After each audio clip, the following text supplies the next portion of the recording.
I'm recording on auxiliary power because the main rack is a ribbon of cooled slag. If this goes out mid-sentence, it means the capacitor in my suit finally gave up or something figured out where my lungs are and decided to still them.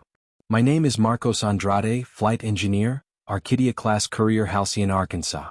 We made an emergency landing on an uncharted planet after a micrometeor burst turned our forward heat shield into lace.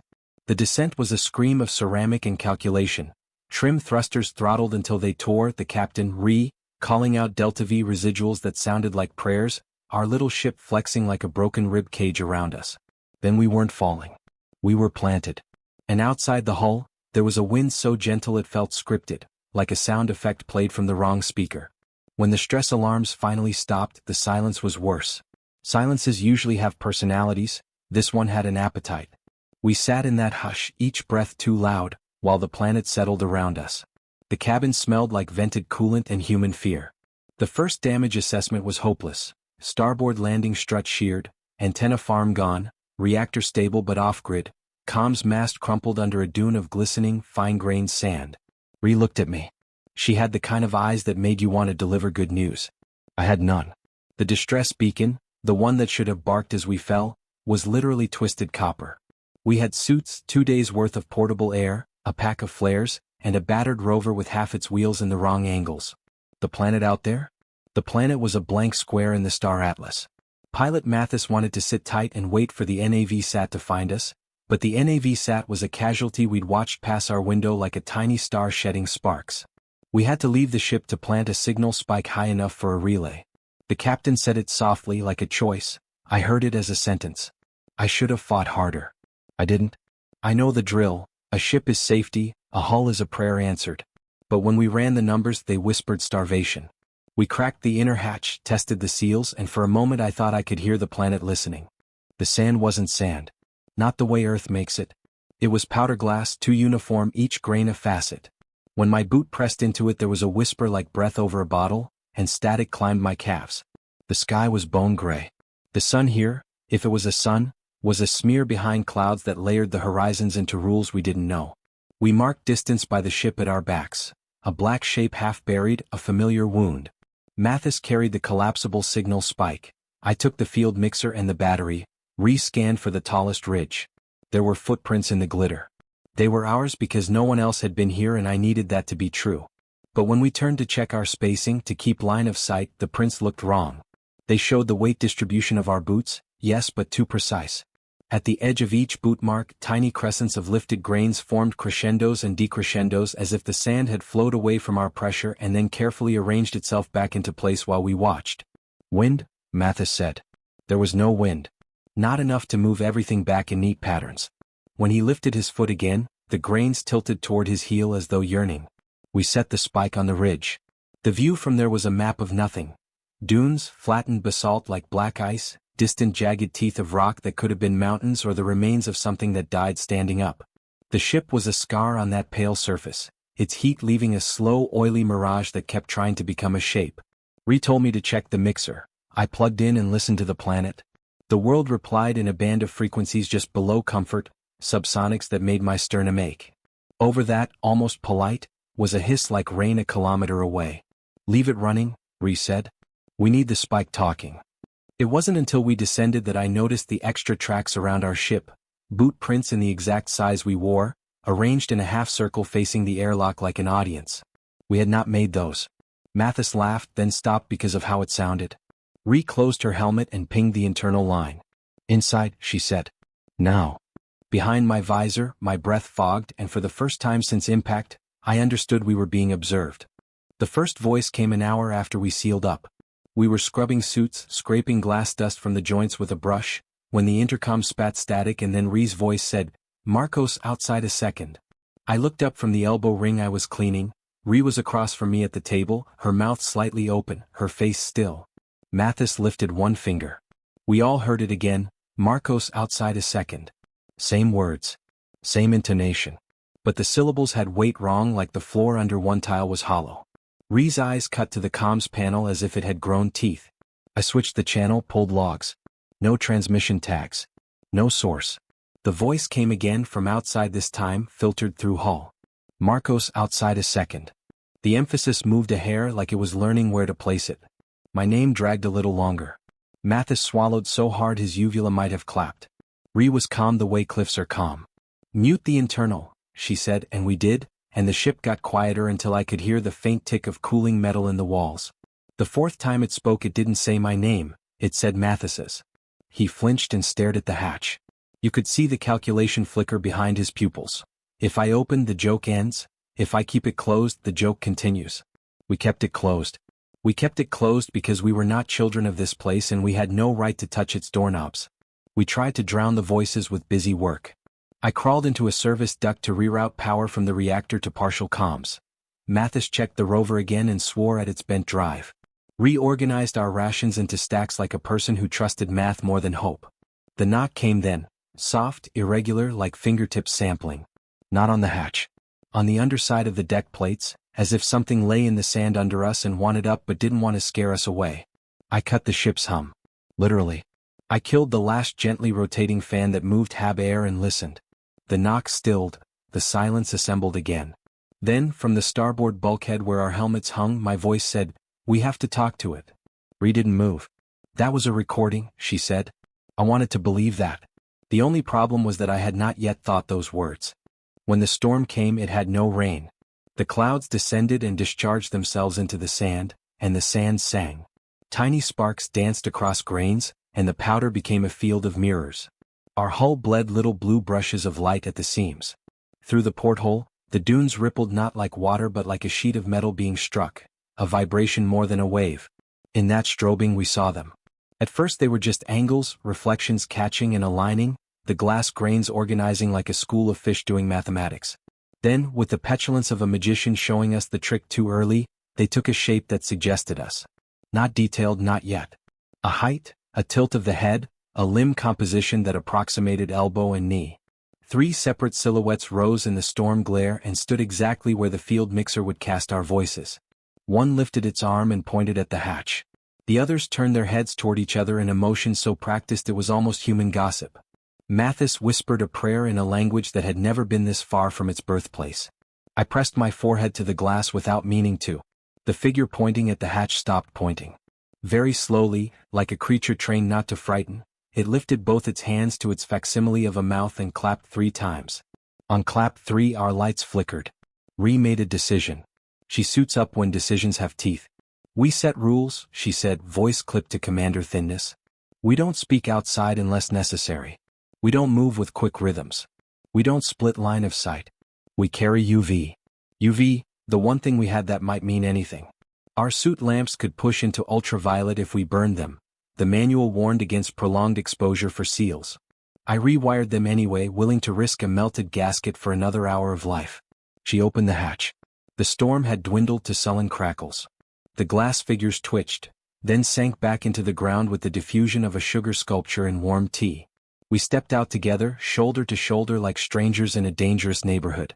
The planet had a smell now, ozone and wet ceramic, and beneath that a note like refrigerator rot, organic but old. At the ridge I knelt and swept a palmful of grains. Under the glass was something darker, denser. Not soil. More like filings. They stained my glove with a soot that caught the UV and fluoresced faintly, as if life here was drawn to frequencies we could barely see. When the wind came, it did at last. It was a sigh that moved only the topmost glitter. The sand rearranged itself into neat curtains. Behind us, from just under our feet, Ree's voice lifted. "Don't run," the ground said. "Don't run." We ran. Running taught us everything the wrong way. The ground loved rhythm.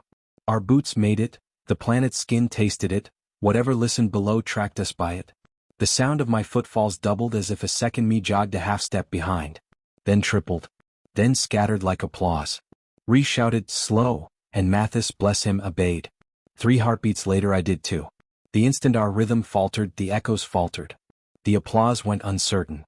The ground under us waited.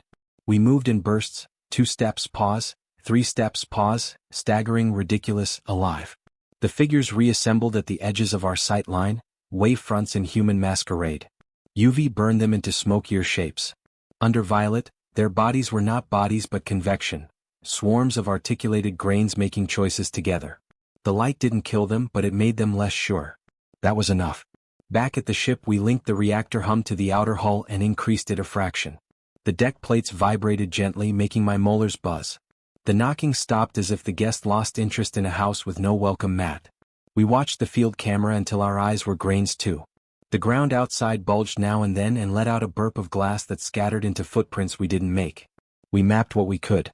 The predators, we had to call them something. Like the mixer, they liked voice, they improved with exposure. If you said a word twice they would say it thrice, the third time nearly perfect. They did not cross the patch of glass where we spilled reactor coolant. They did not like light that shifted frequencies abruptly. They adored names. At 0300 ship time Mathis broke. Small breaks are more dangerous than big ones, they look like choices. He went to the airlock without a word, helmet under his arm, and palmed the interior keypad like a man fetching a package. Ree was quicker. She caught his sleeve and pulled him so hard he struck the bulkhead and blinked like a waking patient. He looked at her with a stare made of sleepwalking. "She's outside," he said, sobbing. "My sister's outside. She keeps saying the nickname she hated." The intercom chose that moment to cough up a child's laugh. Ree slammed her fist into the mute. "I'll weld the hatch if I have to," she said. "Please make me not have to." I gave Mathis a patch from my own suit, something to do with his hands. He smiled sick, grateful. For the rest of the night, he sat by the door like a dog who smelled fire on the other side. We learned one more rule by accident. I dropped a wrench and it hit the deck in a ringing A. A second later something under the ship rang a matching A, then slid to A-flat. It was tuning itself to us. The beacon at the ridge worked for 6 hours before the planet reconfigured it into a wind chime. The spike's broadcast carried maybe 500 kilometers before the atmosphere's upper layers shredded it into static and reflections. We needed height. We needed the basalt teeth in the distance. We also needed to not die in the attempt. Compromise: we take the reactor's auxiliary heat exchangers, thin plates with good surface area, and drive them like stakes in a line toward the teeth, creating a corridor of humming, unfriendly ground. Ree called it a fence. Mathis called it a song line. I just carried metal and tried not to count breaths. We laid the first plate and another chorus of footfalls assembled behind us, polite as attendants. In the heat shimmer, silhouettes hovered like saints with bad posture. The planet's surface kept getting smoother, like a tongue licking a plate. At the third plate my suit lamp sputtered. The UV ballast was overheating, drawing too much. My visor filled with a petty fog that was my own fear condensed. I thumbed the lamp off, then on. The shapes swam nearer. They didn't have faces. Faces are dimensional by habit, but their head areas leaned, inquisitive. As if our ignorance was delicious. We finished the line by dark, which wasn't much darker than day. The teeth were closer now, serrations the size of towers. Between them, deep clefts opened where the light went to rest. Ree plotted the path through like a surgeon choosing a rib to spread. We turned to retreat and found our corridor already littered with imitations of our plates. Glass fins pushed up and vibrating in sympathy. Not perfect yet. Sure. Wrong harmonics. The world practicing. Back at the ship the comms rack clicked and revived. For a moment, my heart performed a circus trick. A light came on that meant we had a handshake with something. Satellite, debris, sympathetic echo. Anything not us. The screen filled with a swarm of signals. Refiltered them. One stabilized into a voice. It was my voice, panicked, on loop. We made an emergency landing on an unknown planet. It wasn't our recording. This was broadcast from outside our hull into the sky. The planet wasn't just listening. It was transmitting. Mathis cried then, hands over ears, because hearing your own terror spoken by the ground under you is a sacrament for some religion none of us wanted to join. Ree held his shoulders, her jaw doing tiny earthquakes. "We cut the spike," she said hoarse. "We cut all of it." She looked at me to be the executioner. Destroying the spike didn't silence our other selves. If anything, our refusal was a stimulant. The voices multiplied, organized. The ground didn't just repeat, it composed. It took fragments of our logs, braided them with cadences and hurled them up. When we stepped outside to move the plates, the planet greeted us individually, the sand shaping micromouths to flavor our names. Marcos, the dunes whispered in chorale. Marcos, Marcos, Marcos. The harmonics made my eyes water. Under UV, the chorus looked like ripples on a black ocean. We tried not engaging names, but names are fishing hooks inside your mind. You turn when you're called even if you vowed not to. When I finally barked, "Enough," the ground under my boots stilled with the smugness of a teacher whose student had finally answered. It repeated, "Enough," back perfectly, and then, Here's the terrible part, it said, "I'm sorry," with a cadence only my mother used when she knew she'd failed me. We trapped one. Or thought we did. Ree had the idea to fill a sample crate with grains from the coolant patch, the only stuff the choir disliked, and then when a silhouette swelled near, slam the crate over it. We executed with a bravery I don't fully recognize now. When we flipped the box, what we caught was not a shape but a behavior, a tendency of grains to clump and move as if joints existed. The crate hummed in protest. The hum rose in pitch until my vision went spangled. We held it anyway. We set the crate in the lab, sealed the lab, and watched through the viewport as the glass inside arranged itself into a little hand that tapped the window and then spelled, in halting strokes, "Open." The lab speakers whispered, "Please?" Mathis had to leave the room. He was shaking so hard his teeth would have cracked if teeth were glass. I wrote "No" with a grease pencil. The grains read it with little swarms and wrote back, "He." Ree whispered, "What do you eat?" It spelled, "Why your Elvis," then let the hand collapse into a sigh of glitter like it was laughing at its own joke. At 1100 ship time the crate stopped humming. The grains lay slack a beach noon. When I cracked the lid a hair to feed a spectral sensor wand inside, the wand trembled. Something moved faster than I could think. A ribbon of glass slithered up the wand and touched my glove. For a heart's duration my wrist felt wet. I stepped back hard enough to bruise. The ribbon withdrew into the box and drew, without touching, an outline of my hand on the viewport, each finger too long. We didn't sleep that cycle. The lab sang lullabies with our voices. Ree made the call. We'd take the song line to the basalt teeth, climb to get broadcast beyond whatever ion trap the atmosphere had for us and beg rescue. The alternative was to become voices the planet borrowed forever.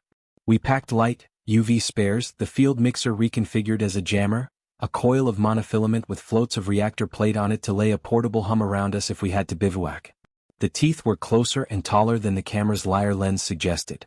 At their bases the glass was thin, darker earth showed, riven with hairline cracks.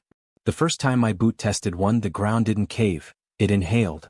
The crack widened a whisper and exhaled a smell like dried blood in metal bowls. Ree waved us along the firmer ridges, the planet's enamel. The clefts between teeth opened into caverns, and those into tunnels where the glass had flowed and cooled into chandeliers hung with stalactites of fused silica. Light from our UV kissed them purple. Something far below clapped once. When the cave gave us a choice we chose up. Up was narrow, vertical, a chimney that scraped our tanks. At the top, a ledge like a balcony gave us a view of a valley that had no right to be beautiful. A lake lay there, flat as a mirror, and filaments, thin wire-like growths, rose from it in a forest. In the UV they looked alive the way charged plasma looks alive. Mathis sat, exhausted beyond language. He took off his glove to scratch his wrist, a cardinal sin outside, but fatigue builds its own theology. The air kissed his skin, it puckered. He swore and shoved the glove back. A minute later his suit registered trace infiltration, microscales of glass at the ring. He didn't mention it. I saw the light blink and said nothing. Complicity is soft. It occupies the space between seeing and speaking. We rigged the mixer as a beacon and piped in ship's hum to corrupt whatever the planet would swallow. Ree pointed the antenna at the sky and hit transmit. The valley answered with a rustle. The lake surface stippled like rain though nothing fell. Filaments leaned as if a wind moved that only they could feel. A group of silhouettes assembled on the far shore and began to practice walking like us. They got better in minutes. The tallest lifted its hand and drew a square in the air, then mimed pressing its palm to it. Airlock. The ground under us flexed and a seam parted, revealing a tunnel lined with honeycomb glass. The tunnel angled toward our ship. It was an artery and we were plaque. We ran like cowards and lived like cowards and I will never apologize for it. On the ridge above the ship, under clouds heavy with static, we set our last gamble. The beacon we'd salvaged from the mixer would transmit one last clean, desperate scream if it had line of sight to the sky. The planet would learn it, record it, sing it, use it to draw more ships, more voices, but maybe, just maybe, someone would hear before the choir could pitch correct. The choir gathered around our hull in a congregation, arranged in pews, waiting for the sermon. They had faces now, if faces are arrangements of probability. In the slant light, their cheekbones were planes of tiny mirrors, their eyes were wells where the grains moved slower. One looked like me or what the planet thought a Marco-shaped hole should be plugged with. He mouthed something. It looked like "I'm tired." We set the beacon. Ree's hands shook with a tremor she'd banish later with performance. She looked at me and I knew there was a secondary plan buried in her gaze. If the planet used our signal as a lure, then our last job was to turn the lure into a knife. The reactor was the only blade we controlled. A cascade we could trigger would bury the ship in heat the choir would hate. We would die with it. The planet would heal. But maybe we'd write a new rule on its skin, one it would remember if rescue came. Hot metal is not language, hot metal burns. Mathis, quiet all day, suddenly sighed. I can hear them inside my head, he said to no one. Like a reverb path. Tears tracked his cheeks, catching UV as they fell. He stepped toward his double and the double stepped toward him, every motion a respectful echo. Ree grabbed his arm and Mathis didn't resist. He only looked at me with apology so clean it caused pain. I went inside to wire the cascade. The ship was smaller than it had been, or maybe I was larger with dread. In the lab the crate sat open. The grains had arranged themselves into a phrase on the bench. SOY. I wrote back SORY. The grains rippled as if the word was a pebble in them. Then they drew a child's picture of a ship with wavy lines of sound coming out. Allure. Emil Bell. I armed the sequence with a 2-minute delay.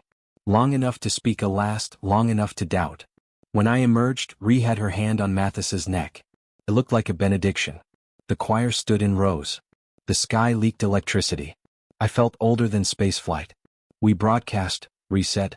We did. The beacon lit its little heart and flung our truth up. This is the part the planet will keep. This is the part 1M making sharp so that when it repeats me to the next ship that falls, maybe they will hear a burr in the track that snags their attention, and they will cut their engines in time, and they will burn their signal instead of singing it. 2 minutes is an unbeautiful eternity. Enough to walk away from the ship with your friends and enough to turn back alone. Enough for the choir to begin to harmonize with your chest cavity. Enough for your commander to understand the math you made without telling her and to hate you for the efficiency of it and to forgive you in the same breath. Ree looked at me and saw the countdown in my pupils. She didn't say don't. She only said, make it mean something. Mathis's double held out both hands. Behind it, a new shape rose, taller, broader, a chorus of many bodies braided. The planet was scaling up, as if it had learned orchestra after practicing duet. The air hummed. My teeth warbled. I could hear lines of ourselves from hours ago, days ago, speaking over one another in a sour cathedral. Jokes, breath counts, sobs, all spliced and reverbed into a coastline of sound. If I closed my eyes, I could believe I was in a city built out of every conversation I had not finished. I walked back to the hatch. Inside, the reactor's panel blinked the last 3 lights of any prayer. I thought about my father teaching me to solder under a bare bulb, the way he'd say, heat first, then feed the tin, and how this planet would love that in his voice. I thought about all the birds on Earth that learned to mimic engines and car alarms because the city was part of their sky now. I thought about being prey and then about choosing to be poison. I keyed in the override. Outside, Ree's voice, her real one, cut through and she said my name the way only she did, clipped and unornamented, and then, do it. I didn't know if she meant it like a command or a confession. I pressed. Heat is its own language. The hull became a pronoun big enough to include us and the choir and the ground. The ship glowed with a tone too low to hear if you were calm and none of us were. The choir shuddered. The front rank diffused like fog, then hardened with an effort that felt like rage. The ground around the struts glassed and then slumped. The deck under my boots went soft like bread in broth. In the lab, the crate vomited grains that tried to climb but melted into a mirror that showed only what the planet wanted to see. I ran. The air outside had the smell of a handful of coins taken from a child's mouth. Ree had dragged Mathis beyond the line of plates. The song line hummed like power lines before a storm. The choir compressed into a wedge and came on without rhythm, jamming its own sense of self to cross the heat. For a beat, the figures stopped being figures. They were a wave. When the reactor peaked, the wave lifted and collapsed. A sheet of vitrified planet lay where they had been, smooth as a screen. The beacon died mid-word. The last syllable hung between sky and ground and then tucked itself into the throat of this world for later use. We did not cheer. We lay in the shallow of our breathing and watched the glass cool into a skin you could skate on. The cooldown took the rest of the light. Ree touched my shoulder. There were no ranks on us anymore, only a vector of 3 humans and a planet older than the mistake we were. We walked along the edge of the melted field to the basalt teeth. The air tingled with the aftertaste of a burnt choir. In the distance, beyond the black serrations, a point of strobing blue. Could be a rescue drone. It could be our own signal folded back at us by the atmosphere's ungentle hands. It could be the planet making a new shape to invite. We didn't have choices left, only directions. If you are listening to this, If the planet is letting you hear me in my own register instead of its perfect cover, learn our rules. Light hurts them but not forever. Rhythm feeds them. Names bring them close. Heat can write on them. The sand is a choir, the planet is a throat, the sky is an ear built to trap. We became the prey when we touched its door. Don't touch doors you didn't build. Re is signaling. Mathis is quiet, like a bell with a crack. I will leave this recorder on the ridge, pointed at the sky, a last, dumb lighthouse. I will keep my name for myself. The planet will not speak it again with my mouth. If you come, come with silence in your step and light in your hands. If you hear a voice that sounds like mine telling you otherwise, burn the air between you and the ground until it screams. The screaming is how you'll know it understood.